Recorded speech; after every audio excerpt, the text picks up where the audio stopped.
بعهد الله ولا ينقضون الميثاق والذين يصلون ما أمر الله به أن يوصل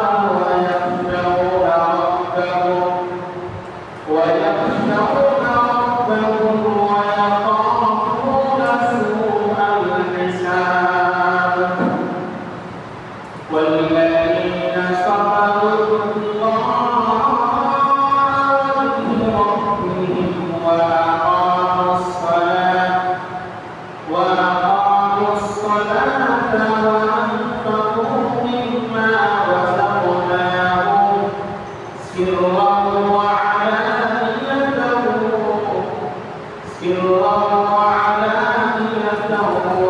ويتذكرون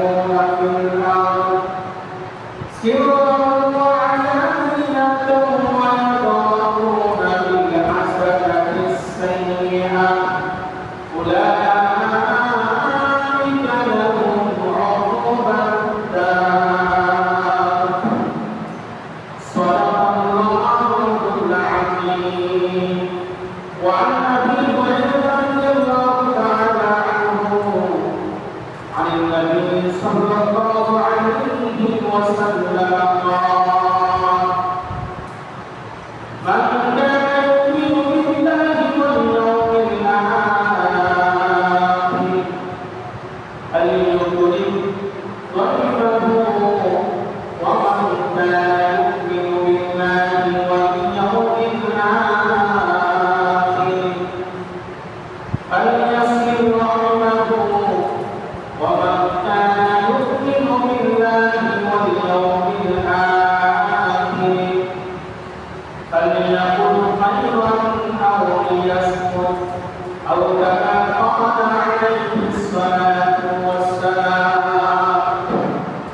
صلى الله على سيدنا ومولانا محمد وعلى آله وأصحابه وسلم. صلى الله على سيدنا ومولانا محمد وعلى آله وأصحابه وسلم.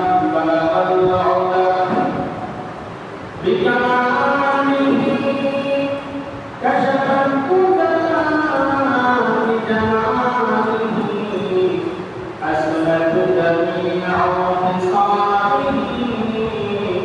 صلوا عليه وآله. لا إله إلا الله لا إله إلا الله لا إله إلا الله لا إله إلا الله لا إله إلا الله محمد رسول الله صلى الله عليه وسلم. আলহামদুলিল্লাহ, আল্লাহ পাক রব্বুল আলামিনের দরবারে শুকরিয়া যে মহান রব্বুল আলামিন আমাদের জান পবিত্র জুমার দিনে জুমার নামাজ আদায় করার উপলক্ষে রব্বে কারীমের করেছে কিছু কথা বলা শোনার তৌফিক দান করেছেন। সেজন্য বলি আলহামদুলিল্লাহ। আরেকটু জোরে বলি আলহামদুলিল্লাহ। আল্লাহ পাক রব্বুল আলামিনের দরবারে লাখো কোটি শুকরিয়া যে আমরা বর্তমানে কুরবানি করতে পেরেছি। আল্লাহ রব্বুল আলামিন কতটা দয়া করেছে, কতটা মায়া করেছে দেখেছে। সারাদিন দূষিত হয়ে গেছে, সারাদিন দূষিত হয়ে গেছে। কতটা সুন্দর একটা দিন আল্লাহ আমাদের উপহার দিয়েছে। যারা কুরবানি করেছে সুন্দরভাবে কুরবানি করতে পেরেছে, গোশত বন্টন করতে পেরেছে। সর্বভারতে আল্লাহ আমাদেরকে সুযোগ সুবিধা দিয়েছে বলে আলহামদুলিল্লাহ। মুহতারাম হাজিরিন কিরাম, আমি আপনাদের সামনে কোরআনুল কারীমের সূরা নাম, এই সূরাটি 19 নম্বর আয়াত থেকে 28 নম্বর আয়াত পর্যন্ত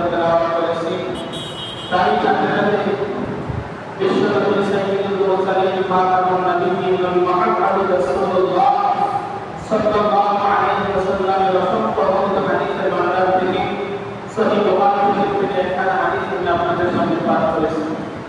আল্লাহ রাব্বুল আলামিন যদি আমাকে তৌফিক দান করেন যে আয়াতগুলো এবং হাদিসগুলো সামনে নিয়ে নির্ধারিত বিষয়ের উপর সংক্ষিপ্তভাবে আলোচনা করার চেষ্টা করব। আমার তৌফিক ইল্লা বিল্লাহ। সম্মানিত মুসলিম কালাম, আমাদের আজকের আলোচ্য বিষয় হচ্ছে আত্মীয়তার গুরুত্ব এবং তার ফজিলত কি। আত্মীয়তার গুরুত্ব ও তার ফজিলত নিয়ে আজকের জুমায় আমরা আলোচনা শুরু করব। আলোচনা শুরু করে আপনাদের কাছে দোয়া করছি আল্লাহ রাব্বুল আলামিন যেন আমার জবান থেকে মূল্যবান কিছু কথা বের করে দেন। এই কথাগুলো শোনার পর আমাদের সকল মধ্যে যেন হেদায়েত করে আসে। আমিন।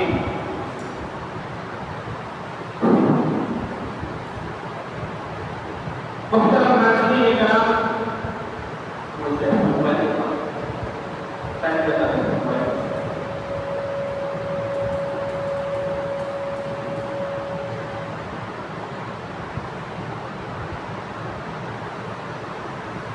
মুহতারাম নাজরীন ইকরাম,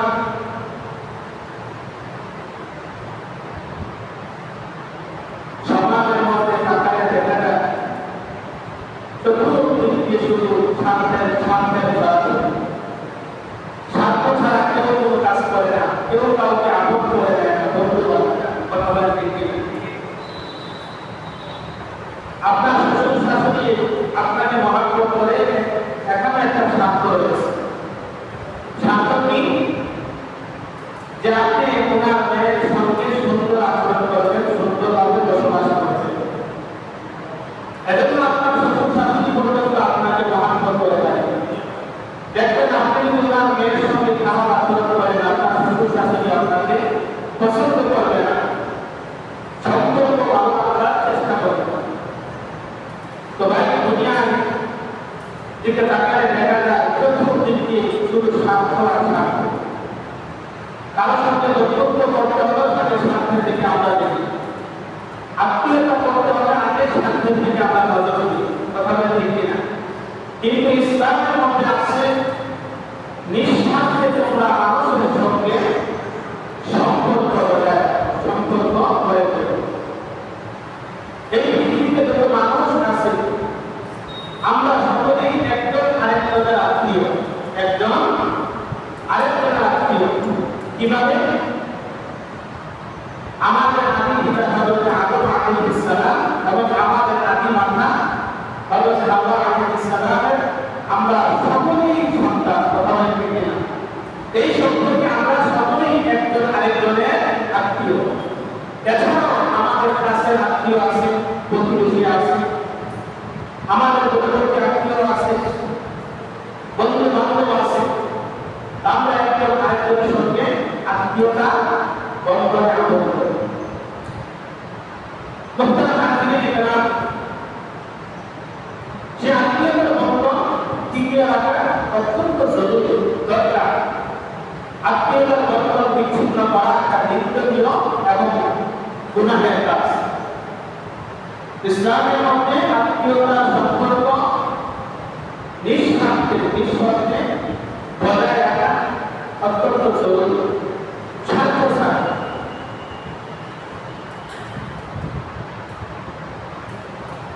আত্মীয়তার গুরুত্ব কতটুকু?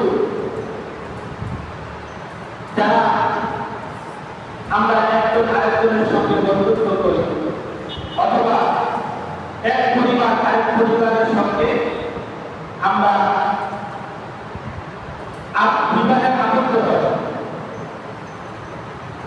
একজন আরেকজনের বন্ধু আমরা বানাই।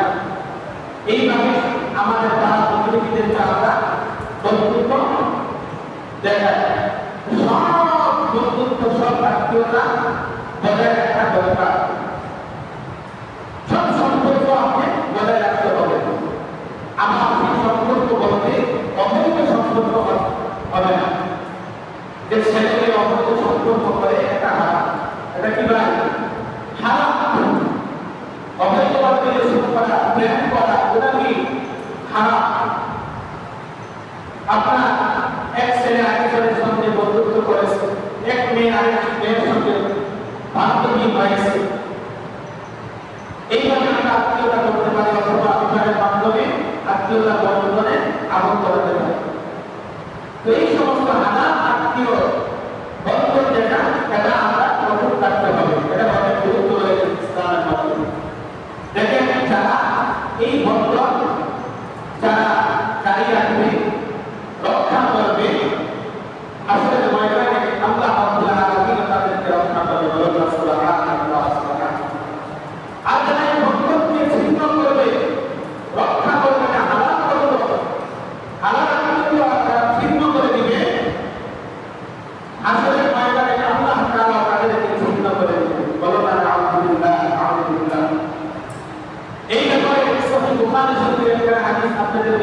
عائشة رضي الله تعالى عنها قالت قال رسول الله صلى الله عليه وسلم الرحم معلقة بالعرش تقول من وصلني وصله الله ومن قطعني قطعه الله.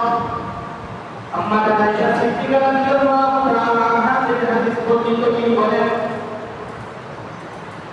হুজুর পাক সাল্লাল্লাহু আলাইহি ওয়াসাল্লাম ইরশাদ করেছেন আল-রাহিমু মুআল্লাকাতুন বিল আরশি আত্মীয়তার বন্ধন যেটা এটা আরশ মুআল্লাকার মধ্যে ঝুলন্ত অবস্থায় থাকবে।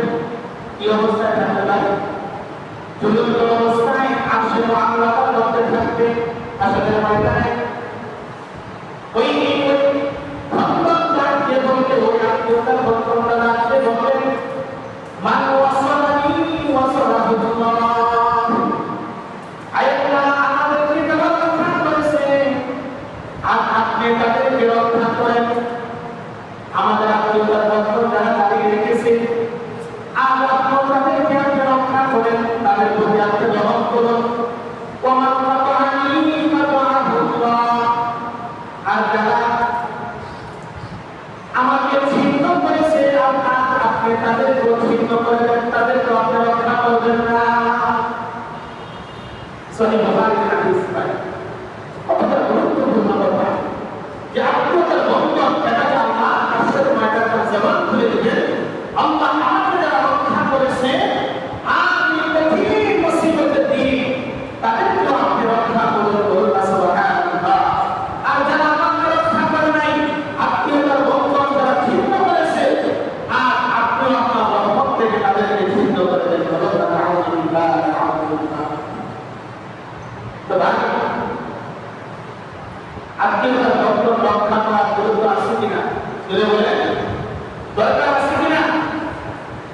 অনেক ভাই এমন আছে ভাইয়ের সঙ্গে ভাই একটু ঝগড়া বিবাদ করার কারণে মাস কি মাস বছর কি বছর কথা বলে যায়। এমন আছে না ভাই? এক ভাই আরেক ভাইয়ের সঙ্গে কথা বলে না, এক ভাই আরেক ভাইয়ের চেহারা দেখতে পারে না, এক বোন আরেক বোনের চেহারা দেখতে পারে না, ভাইয়ের ছেলে প্রভুদেরকে দেখতে পারে না, প্রভুরা ভাইয়ের ছেলেকে দেখতে পারে না, অর্থাৎ রক্তের আত্মীয় স্বজন যারা একজন আরেকজনকে দেখতে পারে না, সামান্য একটু ভুল ত্রুটির কারণে ঝগড়া বিবাদের কারণে। এটা হবে আইয়ামে জাহিলিয়াতের কালচার। তাদের কালচার ছিল সামান্য বিষয় নিয়ে তারা বছর কি বছর পার করে দিত, এমনকি ঘোরাঘুরি পর্যন্ত তারা চলে যায়। এটা আমরা করবো না। আমরা আমাদের আত্মীয় স্বজন যারা ভুল প্রত্যেক মানুষকে তাই ভুল করে থাকি, ভুল ত্রুটি মানুষকে হয়ে থাকে, সামান্য ঝগড়া বিবাদের কারণে আত্মীয়তা ছিন্ন করবেন না। আল্লাহ পাক আমাদের তৌফিক দান করেন, আমিন। দুই নম্বর আলোচনা হচ্ছে আত্মীয়দেরকে দান করা। আত্মীয় স্বজনদেরকে দান করলে দ্বিগুণ সওয়াব মিলবে, বলুন সুবহানাল্লাহ সুবহানাল্লাহ। এই ব্যাপারে সুনানে তিরমিজি শরীফে একটি হাদিস বর্ণিত রয়েছে। হযরত সালমান ইবনে আমির রাদিয়াল্লাহু তাআলা থেকে হাদিস বর্ণিত। তিনি বলেন রাসূল আকরাম সাল্লাল্লাহু আলাইহি ওয়াসাল্লাম ইরশাদ করেছেন, যখন তোমরা ইফতার করবা তখন তোমরা খেজুর দিয়ে ইফতার করবা, কারণ সেই খেজুরের মধ্যে রয়েছে বরকত, বলুন সুবহানাল্লাহ সুবহানাল্লাহ। আর যদি খেজুর না খাও তাহলে তোমরা পানি দিয়ে ইফতার করবা, কারণ পানি হচ্ছে পবিত্র, সুবহানাল্লাহ সুবহানাল্লাহ। এরপর রাসূল আকরাম সাল্লাল্লাহু আলাইহি ওয়াসাল্লাম ইরশাদ করেন, তোমরা মিসকিনকে সদকা করলে এটা সদকাই হয়। কি হয়? সদকাই হয়। আর যখন তোমরা কোনো আত্মীয়কে সদকা করবা তখন সেটা দ্বিগুণ সওয়াব হয়ে যাবে, বলুন সুবহানাল্লাহ সুবহানাল্লাহ। অর্থাৎ আত্মীয়তার বন্ধন রক্ষা করা হচ্ছে এক সওয়াব, আর হচ্ছে সদকা করা আরেকটি সওয়াব। মোট কয়টি সওয়াব পাই? দ্বিগুণ সওয়াব, দুইটি সওয়াব। অর্থাৎ মিসকিনদেরকে সদকা করলে সদকাই হয়, আর আত্মীয় স্বজনদেরকে সদকা করলে দ্বিগুণ সওয়াব হয়ে যায়। সুবহানাল্লাহ, সুবহানাল্লাহ। এই ব্যাপারে সহিহ মুসলিম শরীফের আরেকটি হাদিস রয়েছে, হযরত আব্দুল্লাহ ইবনে মাসউদ রাদিয়াল্লাহু তাআলা আনহু ওনার স্ত্রী থেকে হাদিস বর্ণিত, তিনি বলেন রাসূল আকরাম সাল্লাল্লাহু আলাইহি ওয়াসাল্লাম একদিন ইরশাদ করলেন, হে মদিনাগণ, তোমরা সদকা করো, যদিও তোমাদের সোনা গয়না থেকে হলো তোমরা সদকা করো। এই কথা শোনার পর হযরত আব্দুল্লাহ ইবনে মাসউদ রাদিয়াল্লাহু তাআলা আনহুর স্ত্রীর নাম ছিল হযরত যায়েনাব রাদিয়াল্লাহু তাআলা আনহা। তো ওনার স্বামী ছিল গরীব, ওনার স্বামী ছিল কি ভাই? গরীব। ওনার স্বামীকে এসে বলল যে আপনি তো গরীব, আর রাসূল আকরাম সাল্লাল্লাহু আলাইহি ওয়াসাল্লাম বলেছেন যে আমাদেরকে সদকা করার জন্য আমি তো আমার সম্পদ থেকে আপনার উপর খরচ করি, এবং আমার তত্ত্বাবধানে যে এতিমগণ রয়েছে ওই এতিমদের উপর আমি খরচ করি। এই ব্যাপারটা রাসূল আকরাম সাল্লাল্লাহু আলাইহি ওয়াসাল্লামের সঙ্গে একটু পরামর্শ করে দেখেন যে এই খরচ করাটা আমার জন্য সদকা হিসাবে যথেষ্ট হবে কিনা, না অন্যদেরকে আপনাদেরকে ছাড়া অন্যদেরকে সদকা করতে হবে। হযরত যায়েনাব রাদিয়াল্লাহু তাআলা আনহা এই কথা বলার পর স্বামী হযরত আব্দুল্লাহ ইবনে মাসউদ রাদিয়াল্লাহু তাআলা আনহু বলেন, না আমি বলতে পারবো না, তুমি কি নিজে গিয়ে বলো। এখান থেকে একটা বিষয় বোঝা যায় যে আপনি স্বামী গয়রাতের আগে, যে স্বামী প্র্যাকটিসের আগে এমন কোনো কথা, যেমন আপনার আত্মীয় স্বজন, স্ত্রীর আত্মীয় স্বজনের কাছে এখানে স্বামীকে আপনার বলাবেন না, স্বামীকে এখানে নেবেন না। যতটুকু সম্ভব স্বামীকে ছাড়া আপনি সেটা হাসিল করবেন যদি পারেন, অন্যথায় স্বামীকে ছোট করবেন না।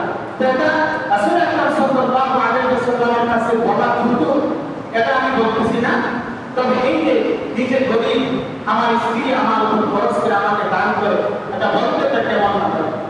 এজন্য হযরত আব্দুল্লাহ ইবনে মাসউদ রাদিয়াল্লাহু তাআলা আনহু বলেন, আমি বলতে পারবো না, তুমি গিয়ে নিজে গিয়ে বলো। হযরত যায়েনাব রাদিয়াল্লাহু তাআলা আনহা তিনি আল্লাহ রাসূল সাল্লাল্লাহু আলাইহি ওয়াসাল্লামের দরবারে গিয়ে নবীর দুয়ারের সামনে গিয়ে দেখে এখানে আরেকজন আনসারী মহিলা দাঁড়িয়ে আছে। তো ওনাকে জিজ্ঞাসা করার পর দেখি একই প্রয়োজন দুজন, ওনার যে প্রয়োজন আল্লাহ রাসূলের দরবারে গিয়েছেন ওই আনসারী মহিলার একই প্রয়োজন। তখন ওই দুজন মহিলা আল্লাহ রাসূলের কাছে রেখে তারা ভয় পেয়েছে। এমন সময় হযরত বিলাল রাদিয়াল্লাহু তাআলা আনহু তাদের কাছে পাশ দিয়ে যাচ্ছিলেন। হযরত বিলাল রাদিয়াল্লাহু তাআলা আনহুকে ডাকতে বললেন, ভাই তুমি আল্লাহ রাসূল সাল্লাল্লাহু আলাইহি ওয়াসাল্লামের কাছে গিয়ে আমাদের এই ব্যাপারটা কি একটু বলো, যে আমরা আমাদের স্বামীর উপর খরচ করি এবং আমাদের তত্ত্বাবধানে যেই এতিমগণ রয়েছে ওই এতিমদের উপর আমরা খরচ করি। তো এই খরচ করা এটা আমাদের পক্ষ থেকে সদকা যথেষ্ট হবে কিনা, না তাদেরকে ছাড়া অন্যদেরকে আমরা সদকা করতে হবে। হযরত বিলাল রাদিয়াল্লাহু তাআলা আনহু আল্লাহ রাসূল সাল্লাল্লাহু আলাইহি ওয়াসাল্লামের দরবারে যাওয়ার পর বলেন, ইয়া রাসূলুল্লাহ, দুজন মহিলা আপনার দরবার বাহির থেকে জানতে চাচ্ছেন যে তারা তাদের স্বামীর উপর যে খরচ করে আর তাদের তত্ত্বাবধানে যে এতিমগণ রয়েছে ওই এতিমদের উপর যে খরচ করে এটা তাদের পক্ষ থেকে সদকা যথেষ্ট হবে কিনা, না অন্যদেরকে তারা সদকা করতে হবে। আল্লাহ রাসূল সাল্লাল্লাহু আলাইহি ওয়াসাল্লাম হযরত বিলাল রাদিয়াল্লাহু তাআলা আনহুকে বললেন, ও বিলাল, তারা বললেন একজন হচ্ছে আনসারী মহিলা, আরেকজন হচ্ছে হযরত যায়েনাব। বলল যায়েনাবকে বলল হযরত আব্দুল্লাহ ইবনে মাসউদ রাদিয়াল্লাহু তাআলা আনহু ওনার স্ত্রী। তখন আল্লাহ রাসূল সাল্লাল্লাহু আলাইহি ওয়াসাল্লাম বললেন, ও বিলাল, তাদের দ্বিগুণ সওয়াব হয়ে যাবে। বলুন সুবহানাল্লাহ, সুবহানাল্লাহ। এক গুণ সওয়াব হচ্ছে তারা সদকা করার কারণে, আরেক গুণ সওয়াব হচ্ছে আত্মীয়তার সম্পর্ক অটুট রাখার কারণে। বলুন সুবহানাল্লাহ, সুবহানাল্লাহ। তো ভাই, আগের হাদিস সহিহ বুখারী শরীফ থেকে শোনাইলাম, এই হাদিস সহিহ মুসলিম শরীফ থেকে শুনিয়েছি আপনাদেরকে।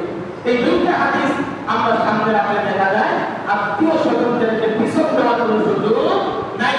তাদেরকে আপনার সামর্থ্য অনুযায়ী যদি গরিব হয় আপনারা দান খয়রাত করবেন, আপনারা সদকা করবেন, তাদেরকে দিবেন, তাদের পাশে দাঁড়াবেন, তাহলে আপনারা দ্বিগুণ সওয়াব পেয়ে যাবেন।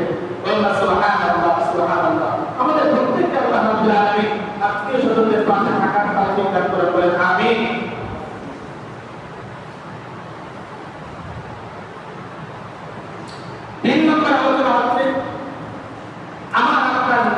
নবী মুহাম্মদুর রাসূলুল্লাহ সাল্লাল্লাহু আলাইহি ওয়াসাল্লামকে এই পৃথিবীতে প্রেরণ করার অন্যতম একটি কারণ হচ্ছে আত্মীয়তার বন্ধনকে অটুট রাখার জন্য, রক্ষা করার জন্য। বলুন না সুবহানাল্লাহ, সুবহানাল্লাহ। দেখেন আইয়ামে জাহিলিয়াতের যুগে মানুষগুলো এতটা বড় যুগ ছিল, তখনকার মানুষ সামান্য একটি বিষয় নিয়ে তারা মারামারি খুনাখুনি পর্যন্ত চলে যেত। একজন আরেকজনের চেহারা দেখতে পারত না, শুধু তাই নয়, যুগ যুগ করে শত শত বছর এক গোষ্ঠী আরেক গোষ্ঠীর সঙ্গে মারামারির মধ্যে লিপ্ত থাকত। এত শত্রুতা ছিল তাদের মধ্যে। এমন সময় আমার আপনার রাসূল সাল্লাল্লাহু আলাইহি ওয়াসাল্লামকে আল্লাহ পাক রব্বুল আলামিন এই পৃথিবীর বুকে প্রেরণ করেছেন। রাসূল আকরাম সাল্লাল্লাহু আলাইহি ওয়াসাল্লাম যখন দেখলেন তাদের এই অবস্থা, তখন আল্লাহ রাসূল সাল্লাল্লাহু আলাইহি ওয়াসাল্লাম তাদেরকে কোরআন হাদিস দিয়ে বুঝিয়েছেন, নিজ আত্মীয়তার সম্পর্ক বজায় রেখেছেন, রক্ষা করেছেন। সাহাবায়ে কেরামদেরকেও আত্মীয়তার সম্পর্ক রক্ষা করার জন্য নির্দেশ দিয়েছেন। বলুন না সুবহানাল্লাহ, সুবহানাল্লাহ। তো আমার আপনার রাসূলকে এই পৃথিবীতে পাঠানো অন্যতম একটি উদ্দেশ্য কি ভাই? যদি বলেন আত্মীয়তার সম্পর্ক রক্ষা করা। সুবহানাল্লাহ, সুবহানাল্লাহ। 4 নম্বর আলোচনা হচ্ছে কোরআনুল কারীমের মধ্যে সূরা বালাদের 19 নম্বর আয়াত থেকে নিয়ে 22 নম্বর আয়াত পর্যন্ত এই আয়াতগুলোর মধ্যে আল্লাহ তাআলা জ্ঞানী মানুষদের 11টি তাদের বৈশিষ্ট্য বর্ণনা করেছে। কয়টি ভাই?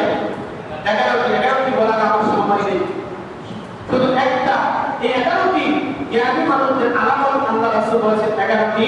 ওই 11টির মধ্যে 11টি বৈশিষ্ট্যের মধ্যে একটি বৈশিষ্ট্য হচ্ছে যে আল্লাহ রাব্বুল আলামিন যাদেরকে আত্মীয়তার বন্ধন রক্ষা করার জন্য বলেছে, ওই আত্মীয়তার বন্ধন যারা রক্ষা করে আল্লাহ তাআলা বলেন তারা হচ্ছে জ্ঞানী। বলুন না সুবহানাল্লাহ, সুবহানাল্লাহ। তারা হচ্ছে কি ভাই? জ্ঞানী মানুষ।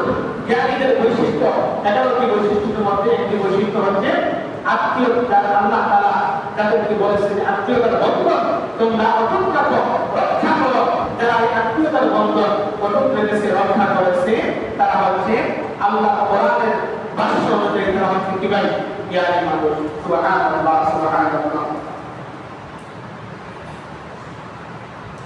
5 নম্বর আলোচনা হচ্ছে আত্মীয়তা বন্ধন রক্ষা করা এটা ঈমানের একটি আলামত। সুবহানাল্লাহ বলেন, যদি বলেন সুবহানাল্লাহ। ঈমানের একটি আলামত। একজন মুমিনের কাছে পৃথিবীর মধ্যে সবচেয়ে মূল্যবান যে বস্তু সেটার নাম কি ভাই? ঈমান। সেই ঈমানের একটি আলামত হচ্ছে আত্মীয়তার বন্ধন রক্ষা করা। সুবহানাল্লাহ, সুবহানাল্লাহ। আত্মীয়তার বন্ধন রক্ষা করা। দেখেন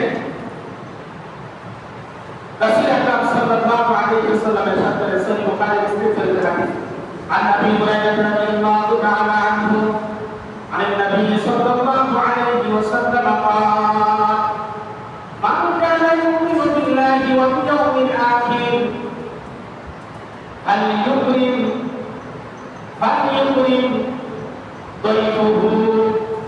রাসূল আকরাম সাল্লাল্লাহু আলাইহি ওয়াসাল্লাম ইরশাদ করেন, যে ব্যক্তি আল্লাহ এবং আখিরাতের উপর ঈমান রাখে, মান কানা ইউমিনু বিল্লাহি ওয়াল ইয়াউমিল আখির, আল্লাহর উপর ঈমান রাখে, আখিরাতের উপর ঈমান রাখে, সে যেন তার মেহমানদেরকে সম্মান করে। বলুন সুবহানাল্লাহ, সুবহানাল্লাহ। মেহমানদেরকে কদর করে। অনেক ভাই আছেন মেহমান দেখলে তার চেহারা কালো হয়ে যায়, ভালো লাগে না, অথচ মেহমানদারি করা কতটা ফজিলত, কতটা গুরুত্বপূর্ণ আমল জানলে অবাক হয়ে যাবেন। এই সময় আমার আলোচনা করার সময় নেই, অন্য আরেকজন আছে তা বলছি আপনার যে রাসূল বলেন যে ব্যক্তি আল্লাহর উপর ঈমান রাখে, আখিরাতের উপর ঈমান রাখে, সে যেন ফালইউকরিম দয়ফাহু, সে যেন তার মেহমানদেরকে কদর করে, সম্মান করে। বলুন সুবহানাল্লাহ, সুবহানাল্লাহ। ওয়া মান কানা ইউমিনু বিল্লাহি ওয়াল ইয়াউমিল আখির, যে ব্যক্তি আল্লাহর উপর ঈমান রাখে এবং আখিরাতের উপর ঈমান রাখে, ফালিয়াসিল রাহিমাহু, সে যেন তার আত্মীয়তার বন্ধনকে রক্ষা করে। বলুন সুবহানাল্লাহ।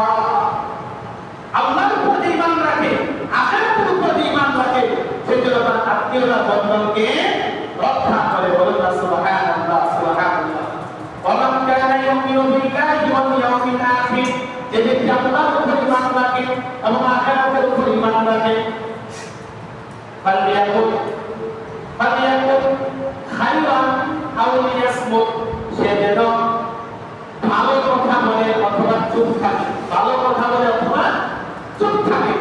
আপনি আল্লাহর উপর ঈমান রাখেন, আখিরাতের উপর ঈমান রাখেন, তাহলে আপনি পারলে ভালো কথা বলেন, সুন্দর কথা বলেন, উত্তম কথা বলেন। আপনি গালাগালি করবেন না, অন্যদেরকে কষ্ট দিবেন না। যদি ভালো কথা না বলতে পারেন, এটা যদি আপনার স্বভাবই গালাগালি করা আর মানুষদেরকে কষ্ট দেওয়া, তাহলে আপনি চুপ থাকেন। আপনি চুপ থাকেন। তার একটা দোষ দেখছেন, পারলে ভালোভাবে তাকে বুঝিয়ে দেন। বুঝাই করা আপনার ক্ষমতা নাই, আপনার শুধু গালমন্দ করার ক্ষমতা আছে, তাহলে আপনি চুপ থাকেন। আপনি চুপ থাকেন। সহিহ বুখারীর হাদিস। এই হাদিস থেকে আমরা কয়টা জিনিস পাইলাম? তিনটা। মেহমানদেরকে সম্মান করা, আত্মীয় স্বজনদের বন্ধন যেটা, এটাকে রক্ষা করা। 3 নম্বর, ভালো কথা বলা। যদি ভালো কথা না বলতে পারেন, তাহলে চুপ থাকা। তাহলে কি ভাই? চুপ থাকা। 6 নম্বর, আত্মীয়তার বন্ধন যারা চান যে আমার জীবিকা প্রশস্ত হোক, আমার জীবিকা প্রশস্ত হোক, অথবা আমার আয় উন্নতি, আমার ব্যবসার মধ্যে বরকত হোক, বৃদ্ধি হোক, আমার আয়ু বৃদ্ধি হোক, তারা আত্মীয়তা রক্ষা অবশ্যই করতে হবে। রাসূল আকরাম সাল্লাল্লাহু আলাইহি ওয়াসাল্লাম হাদিসের মধ্যে বলেন, হযরত আনাস রাদিয়াল্লাহু তাআলা আনহু, আনাস রাদিয়াল্লাহু তাআলা আনহু যে হাদিস বর্ণিত, তিনি বলেন, মান আহাব্বা আন ইউসাদা লাহু রিজকুহু ওয়া ইউসাদা লাহু ফি আসারিহি ফালিয়াসিল রাহিমা। আল্লাহ রাসূল সাল্লাল্লাহু আলাইহি ওয়াসাল্লাম বলেন, কোন ব্যক্তি যদি চায় তার জীবিকার মধ্যে তার জীবিকা প্রশস্ত হতে এবং তার আয়ু বৃদ্ধি হইতে, সে যেন তার আত্মীয়তার বন্ধনকে রক্ষা করে। বলুন না সুবহানাল্লাহ, সুবহানাল্লাহ। তো ভাই দেখবেন 5 ভাই 2 বোন 3 বোন, এক বাবার বড়। ওই যেই ভাই আপনার বোনদেরকে, আত্মীয় স্বজনদেরকে দেখাশোনা করে, ওই ভাই যদি গরিব হয়, আপনারা লক্ষ্য করে দেখবেন ওই ভাইয়ের দরজা দিয়ে শুধু মেহমান আসিয়া যায়, আর ওই ভাইয়ের আত্মীয়, ওই ভাইয়ের যে সদস্য যারা আছে, তাদের মুখের মধ্যে শুধু হাসি আর হাসি থাকে। সদাবারে ঠিক কিনা? আর আপনি যতই বড় হন না কেন, যতই অর্থ সম্পদ আপনার হোক না কেন, আপনি যদি আপনার আত্মীয় স্বজনদেরকে পিছন দিয়ে থাকেন, আপনার সম্পদ থাকতে পারবে, কিন্তু আপনার ঘরের মধ্যে শান্তি থাকবে না। শান্তি থাকবে না। আপনারা পরীক্ষা করে দেখবেন, পরীক্ষা করে দেখবেন, যেই ভাই বোনদেরকে, আত্মীয় স্বজনদেরকে দেখাশোনা করে, ওই ভাই যদি দিন মুসলিম হয়, তার ঘরের মধ্যে আলাদা একটা শান্তি আল্লাহ তাআলা পয়দা করে দেয়। বলে সুবহানাল্লাহ, আলাদা শান্তি চলে আসে। এই জন্য বোনদেরকে বিবাহ দেওয়ার পর পিছন দিয়ে থাকবেন না, মনে করবেন না যে আমার দায়িত্ব শেষ, এখন তাদেরকে দেখাশোনা করার দরকার নাই। পিছন দিয়ে তাদেরকে থাকবেন না। আপনার বোন স্বামীর বাড়ি যাওয়ার পর তার সবচাইতে আপনার কাছের মানুষ হয় তার স্বামী। একসময় শ্বশুর একটু রাগ করে কথা বলে, শাশুড়ি রাগ করে কথা বলে, নরম করে কথা বলে, কিন্তু শ্বাস ফেলাইবার জায়গা নাই তার। যদি আপনি ভাই সপ্তাহে একদিন, মাসে একদিন বোনটাকে একটা ফোন দিয়ে যদি খবর দাও যে বোন খানা খাইছো কিনা, আজকে কি বানাইছো, তুমি কি রান্না করছো, তুমি শান্তিতে আছো কিনা, একটু তুমি খবর নাও, বোনটার অন্তরের মধ্যে শান্তি আসবে। বোনটা গল্প করে বলতে পারবে, আমার ভাই আছে, আমার বাবা আছে, আমার মা আছে, আমার আত্মীয় স্বজন আছে, আমাদের খোঁজ খবর নেয়, তার ওই বোনের অন্তরের মধ্যে শান্তি চলে আসবে। তাই কতটা আমরা এটা করতে পারবো না ইনশাআল্লাহ? বলে না ইনশাআল্লাহ? আল্লাহ পাক আমাদের আত্মীয় স্বজনদেরকে তাদের সম্পর্ক রক্ষা করার তৌফিক দান করুন, বলেন আমিন। 7 নম্বর, সময় শেষ, একটা হাদিস শুনে সময় শেষ করব ইনশাআল্লাহ। দেখেন, বন্ধন রক্ষা করা এটা জান্নাতে যাওয়ার একটি আমল। সুবহানাল্লাহ বলবেন না? আত্মীয় স্বজনদের বন্ধন রক্ষা করা এটা জান্নাতে যাওয়ার একটি আমল। হযরত আবু আইয়ুব আনসারী রাদিয়াল্লাহু তাআলা আনহু থেকে হাদিস বর্ণিত, তিনি বলেন, আল্লাহর রাসূল ইয়া রাসূলুল্লাহ, এক ব্যক্তি আল্লাহ রাসূল সাল্লাল্লাহু আলাইহি ওয়াসাল্লামের দরবারে এসে বলেন, আখবিরনি বিআমালিন আখবিরনি বিআমালিন ইউদখিলুল জান্নাহ। ইয়া রাসূলুল্লাহ, আমাকে এমন কিছু আমল শিখিয়ে দেন যে আমলগুলো করলে আমাকে জান্নাতে প্রবেশ করাইতে পারবে, জান্নাতে দাখিল করতে পারবে। বলুন সুবহানাল্লাহ। সাহাবায়ে কেরাম বলেন ফাকালাল্লাহু মা লাহু, এই ব্যক্তি কি হয়েছে, এই ব্যক্তি কি হয়েছে? আল্লাহ রাসূল বলেন ফাকালা রাসূলুল্লাহ সাল্লাল্লাহু আলাইহি ওয়াসাল্লাম আরাদুম মা লাহু, তার বিশেষ কি প্রয়োজন হয়েছে? রাসূল বলেন ফাকালা নবী সাল্লাল্লাহু আলাইহি ওয়াসাল্লাম, সেই ব্যক্তিকে উদ্দেশ্য করে বলে, ওই যে ব্যক্তি বলেছে আল্লাহ রাসূল আমাকে এমন কিছু আমল শিখিয়ে দেন যে আমল করার কারণে সে আমল আমাকে জান্নাতে প্রবেশ করাইতে পারবে। আল্লাহ রাসূল বলেন তা'বুদুল্লাহ, এক নম্বর হচ্ছে তুমি আল্লাহর ইবাদত করবে, দুই নম্বর হচ্ছে ওয়ালা তুশরিকু বিহি শাইআ, ওই আল্লাহর সঙ্গে কাউকে শরীক করতে পারবে না, শিরক করবে না। তিন নম্বর ওয়া তুকিমুস সালাহ, নামাজ কায়েম করবে। চার নম্বর ওয়া তু'তিজ যাকাত, তুমি যাকাত আদায় করবে। পাঁচ নম্বর ওয়া তাসিলুর রহিমা, আত্মীয়তার বন্ধনকে তুমি রক্ষা করবে। বলুন সুবহানাল্লাহ সুবহানাল্লাহ। এক নম্বর তুমি আল্লাহর ইবাদত করবে, দুই নম্বর আল্লাহর সঙ্গে শিরক করবে না, তিন নম্বর নামাজ কায়েম করবে, চার নম্বর যাকাত আদায় করবে, পাঁচ নম্বর আত্মীয়তার বন্ধনকে তুমি রক্ষা করবে। বলুন সুবহানাল্লাহ। এই পাঁচটা আমল যদি করতে পারো তাহলে তোমাকে জান্নাতে প্রবেশ করাই দিবে। সুবহানাল্লাহ সুবহানাল্লাহ। আমরা আজকে এই পর্যন্ত আলোচনা থেকে যাক। আমরা জানতে পারলাম আত্মীয়তার বন্ধন রক্ষা করলে জান্নাতে যাওয়া একটি বিশেষ আমল। বলুন সুবহানাল্লাহ সুবহানাল্লাহ। তো ভাই আমরা যারা আলোচনা শুনেছি, যারা আমার আলোচনা শুনেছেন, আমলের নিয়মে আলোচনা শুনবেন, আমল করবেন। এই একটা আলোচনা যদি আপনি আমল করতে পারেন তাহলে আপনার জন্য জান্নাতে যাওয়া সহজ হয়ে যাবে। আল্লাহ পাক রব্বুল আলামিন আমাকে সহ যারা আমরা আলোচনা শুনেছি প্রত্যেককে আত্মীয়তার বন্ধনকে রক্ষা করার তৌফিক দান করেন। বলেন আমিন সুম্মা আমিন। ওয়া আখিরু দাওয়ানা আলহামদুলিল্লাহি রাব্বিল আলামিন। রাসূলুল্লাহ